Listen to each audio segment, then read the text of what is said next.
É difícil, né? Difícil Situação para do Igor, muitos pais. Olha, a educação em tempos de pandemia e isolamento social está gerando mesmo um grande conflito entre pais e escolas. O desafio principalmente é com as crianças menores. A gente conversa aqui no nosso estúdio a partir de agora com a neuropsicopedagoga Iana Salles. Ela já está aqui com a gente na nossa salinha de visitas. Bom dia. Bom dia. Tudo bem? Tudo bem. Bom dia, Iana. Como é que faz na situação do Igor, que está em casa, preocupado? A partir de que idade a gente pode considerar que a educação à distância tem efeito?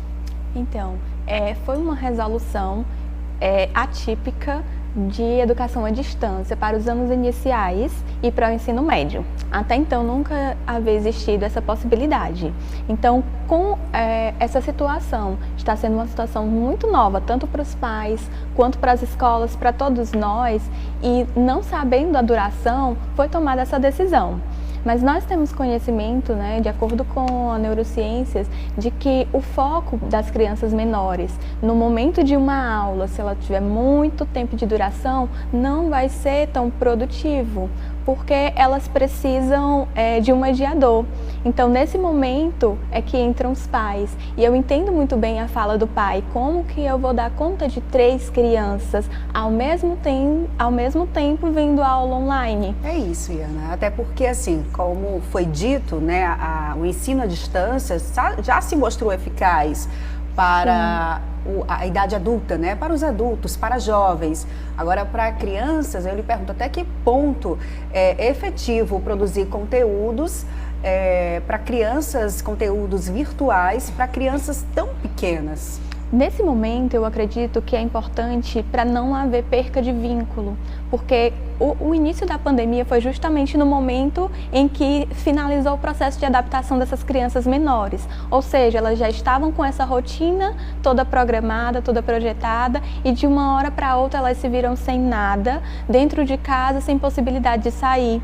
Então, dessa forma, elas estão conseguindo ter um contato com o professor, estão visualizando aquela rotina que elas presenciaram, mesmo que não presencialmente, mas virtualmente, numa possibilidade até mesmo de produção e não ficar somente na ociosidade ou na utilização de outras telas dentro de casa. Acredito seja uma possibilidade, mas ao mesmo tempo essa quantidade de carga horária de 4 horas, como ele falou, na frente de uma tela, assistindo a aula com foco e concentração, é muito questionável ainda, porque precisamos verificar como que isso vai funcionar. Até porque nesse momento de estudos, será um bom momento para fazer estudo quanto à eficácia dessa modalidade de ensino.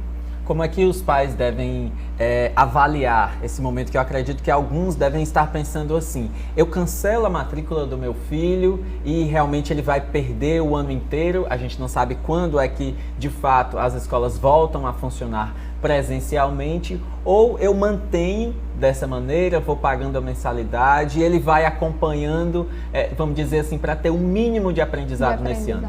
Isso, entendo. Vai muito da dinâmica familiar. Nesse momento, a gente também não pode esquecer que a dinâmica familiar ela é muito heterogênea. Então, existem famílias que têm um filho, que a mãe não está em home office, ou o pai, e tem aquela disponibilidade de acompanhamento que a gente compreende que vai haver um certo rendimento. Mas, em outros casos, a própria família identifica que não está tendo proveito. Então, vai muito da condição familiar, de como que está a rotina familiar nesse momento. Até porque tem muitos pais que estão trabalhando, né? Estão trabalhando, inclusive fora de casa mesmo, nem em casa, mas fora de casa, e até trabalhando mais nessa época de pandemia. E aí eu te pergunto, Iana, os pais conseguem, dá para substituir os professores? Porque a gente sabe que existe toda uma pedagogia na hora de lecionar, na hora de ensinar. E muitos pais não possuem essa habilidade de ensinar e nem sabem as técnicas de lecionar. E aí, como é que fica essa situação? Nesse momento, a gente pode pensar em estratégias que eles estejam utilizando. Eles não vão conseguir substituir o professor, porque, como você falou, precisamos de todo um estudo, de técnicas e habilidades que são adquiridas ao longo da nossa formação. Então, ele pode criar algumas estratégias para minimizar essa dificuldade da criança e ser realmente um mediador. A criança ela não vai conseguir sozinha permanecer esse momento, a maioria delas não consegue, e ele vai precisar fazer essa mediação no sentido de potencializar aquela aprendizagem que está sendo vista em videoaula.